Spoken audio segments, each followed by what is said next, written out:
Hello, welcome back to Aetheral Space. With me, Wow, that was Tanhony. beautiful. Thank you. And me, Darnell. When are we getting the full version of the song? Never. That was the OP sample. That's like when they do the mobile game. There's 5 seconds of he watching the advert. Yeah, like when it loads up. No, it's like when they have the advert for like the new event. That's the little snippet of music that'll play. Would you play the Aetheral Space Gacha on your cell phone? I would get 5 stars on the would too. Dragon. No. I would make my SSR Dragon eat all of my like normal rated Brunos. Oh my god. But I do have an announcement to make. Oh. Darnell has been nagging me about this for some time, so I want to make it official that I am currently looking into publishing the first 3 arcs of Aetheral Space as their own thing. Are you serious? I just need to get a cover and then sort of course, put the thing together. I wish I was in Britain right now so I could give you a big ol' hug. I'm so proud of you. Oh, this is big, dude. And make sure you pay attention to the blurb, too. Dude, this is huge! Tanhony, look, I know you're supposed to tackle these things, like, calmly and just take it as it goes, but I'm already picturing the future, baby. Aetheral Space merchandise. The Aetheral Space official anime. No more British Telecom. Going all the way. But yeah, of course, this is all self-publishing, of course, so I need to sort of get things pulled together and cover and stuff. If there are any frickin' artists listening that would be willing to do like a paid commission, obviously, yeah, or some sort of contract, I don't know how you'd work it out. Please frickin' contact Han. Yeah, and if you know any artists as well who do commissions that you think would do good for this, please let me know in the Discord. Yeah, because I'm actively looking at this point. I would like to personally recommend Wendigo. I'm going to freaking DM them the second we end this recording. Actually, I don't know if that'll work, because Wendigo's still a minor. I don't know if you can, like, do a contract with them. We shouldn't discuss this in the actual recording. But... Yeah, we should read freaking Aetheral Space, but wow, I'm so happy. I'm feeling the second-hand empathic happiness for you. I'm proud. Thanks. Just there's so many feelings inside of me. I haven't felt this way since I posted the Virgin Dairy on the SCP. You mean 2 days ago? Yes. And only good things happen, smiled. Okay, no more bullshitting. Dragon's eyes flicked open. The dark stone of a cave loomed above him, and in the distance he could hear echoed whispering. Was he dead? It certainly felt like it. His entire body was screaming at him, as if every nerve was trying to break away and make a go of it for themselves. His body temperature was shifting rapidly, from a burning fever to an ice-cold chill.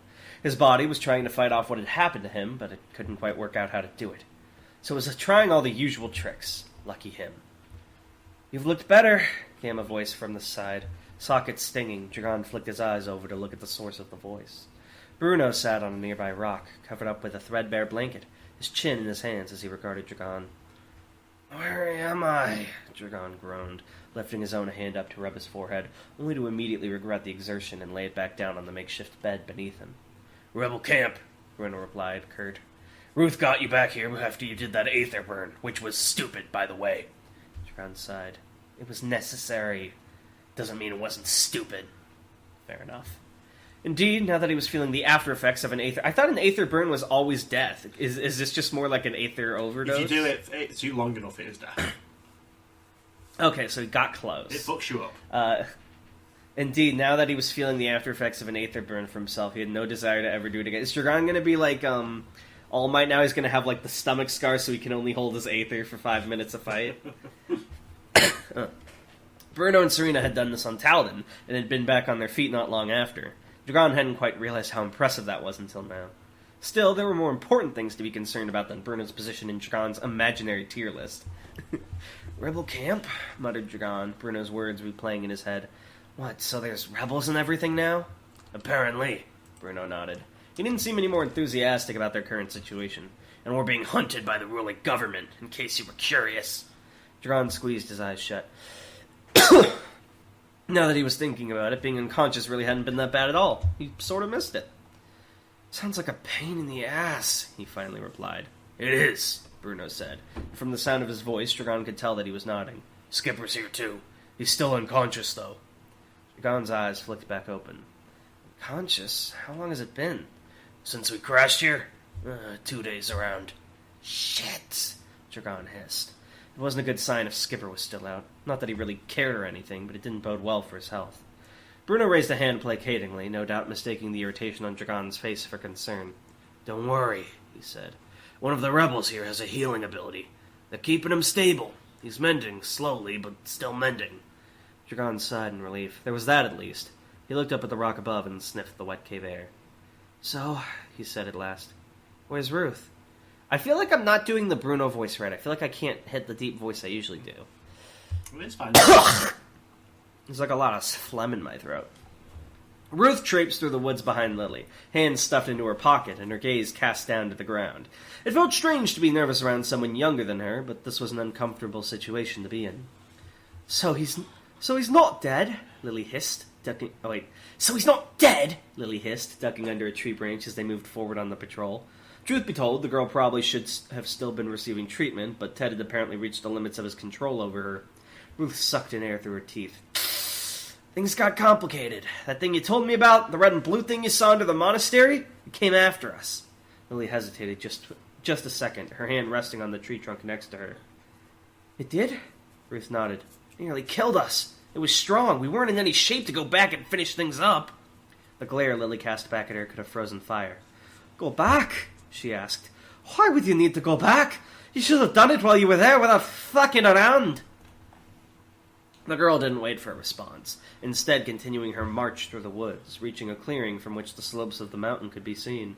Far, far below, the tents of the Regulators' war camp could be seen. Since the Regulators had stepped up their hunt for the rebels, they'd been forced to relocate further away from Corin, making a temporary base in the caves of this mountain, Abraeus' Peak. It was a huge piece of geography, covered in forests and overgrowth, perfect to hide in. But even that wouldn't last forever. "How soon until they start climbing, do you think?" Ruth muttered, looking down at the tiny dots that must have been soldiers. Lily scowled. "Not long. They don't waste time once they've set up an operating base. The old guy you captured squealed quick, but since they've changed up their strategies now, the intel we got from him isn't of much use." The unspoken accusation, "You messed it up," was practically beating its fists against her words. Ruth ignored the obvious hostility. "You got a plan?" "I'll think of something." "Like what?" Another freezing glare. "I don't know yet. I haven't thought of it yet." A sigh escaped Ruth's throat. She never thought she'd miss Rupert Grave, but at least his resistance had been properly planned out. Improvisation was good for a single fight, but when waging a guerrilla war, you needed someone who could plan ahead. She bit her lip as a thought occurred. He'd only just woken up, and it would increase his ego to apocalyptic levels, but... "I think," Ruth said reluctantly, "I might have thought of something." God. "Let me get this straight." Dragon smirked as he forced himself into a sitting position. Lily and Ruth standing before him. Dragon hadn't met the leader of these rebels yet, and he had to admit she wasn't what he expected. Ideally, a resistance would have a leader with some kind of military experience, who looked like they knew what they were doing.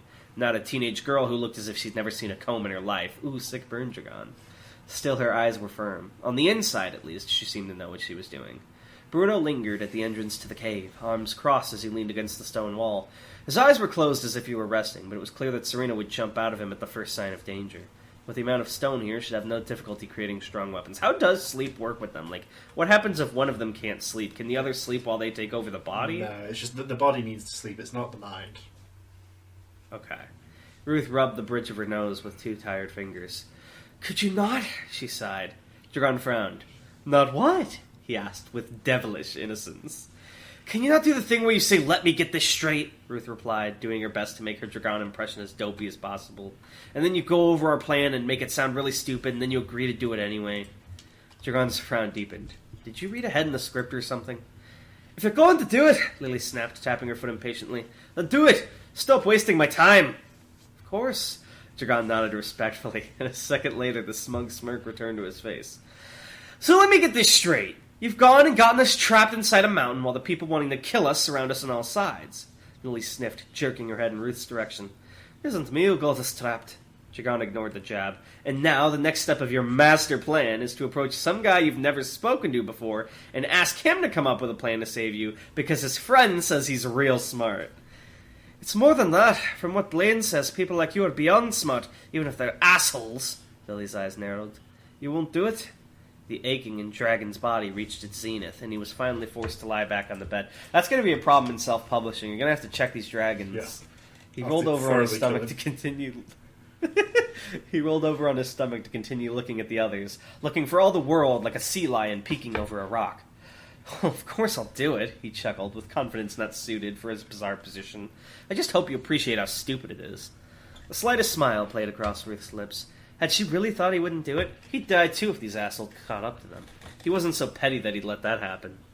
So, Dragon said, the gears of his mind already beginning to churn, we've got regulator forces surrounding the mountain on all sides. I can't imagine they've got enough guys that there's a full perimeter, though. So there's big war camps with smaller patrols running between them, right? Lily blinked. Yeah, that's exactly it. Did someone tell you? Nope. Her eyes widened. That's...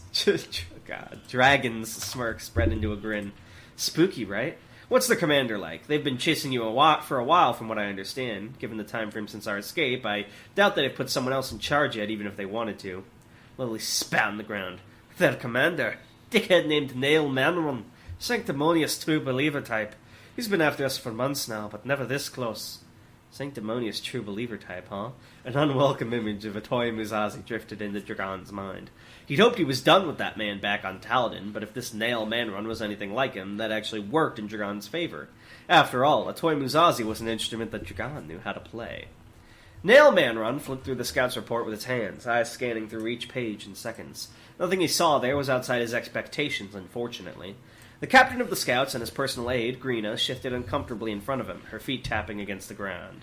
That was only natural. The green-haired girl had been one of the forest folk before joining the regulators, and preferred to move through the trees.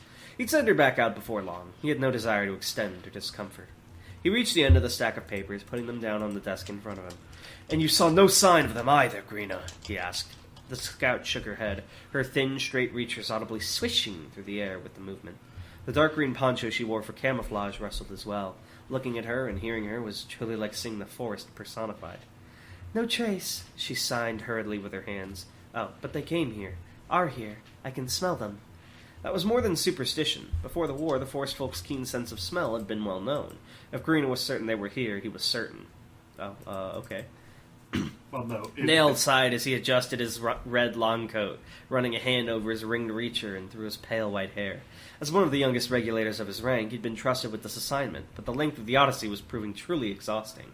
And then there had been the visit from Acamanto. A shiver ran down Nail's spine. That guardian entity had appeared while he was resting in bed, hovering inches from his face. It truly had no sense of decorum.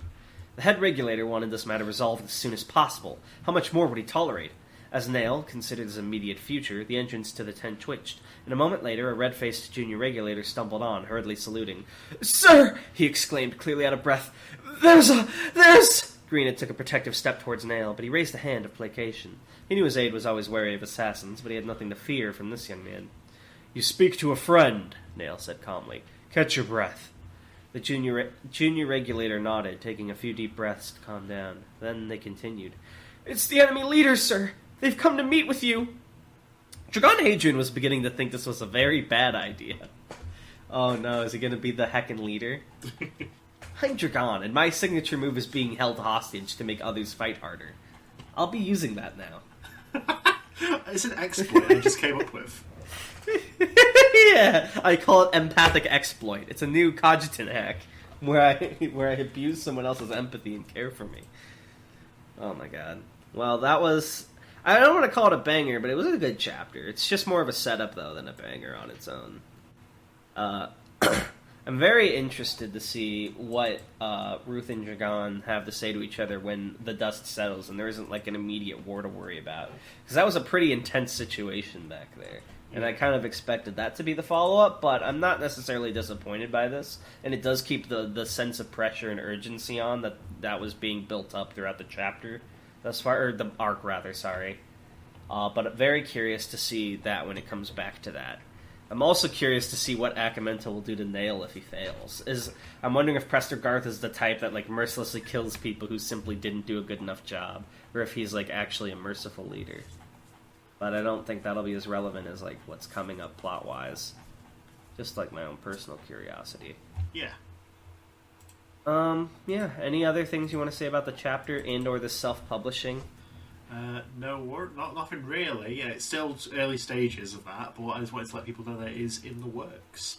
So probably what we're going to end up doing is sort of, assuming the things go well this first one, I'd like to do it for sort of each free arc sort of bundled together, maybe some extra stuff in there as well. Mm-hmm. Yeah, you could put like a bonus for if you buy the book, like a bonus chapter. Yeah, IF chapter. Skipper and Dragon go shopping. Maybe something stupid like that, yeah. Skipper takes Dragon to the amusement park on Talden. Oh, man. Well, you know what I'll say right now? I'll say right now, just so it's sort of on record. What I'm thinking of doing is like 3 arcs there that are available online. There may be 3 short stories like from characters that pop up there that would be just in the book. Oh, like you could do a story on the mayor in the first arc, or you could do something on like I'm not saying you will, but I'm just saying examples, or like something on Helga or the Doctor maybe. So maybe about the relationship if on the Discord. You post characters who you would like to hear more about that maybe have sort of faded by the wayside. I want to say the minute this goes up for purchase, please tell me, Tan. I want to be the first one to buy a copy of Aetheral Space in physical. I assume it's physical. Are you going to sell this PDFs? Well, it's ebooks first. That's like the first step. Ebooks. Oh, okay. Damn, that feeling when no paperback Aetheral Space. I'll still buy it, but I would love to have a shelf full of Aetheral Space.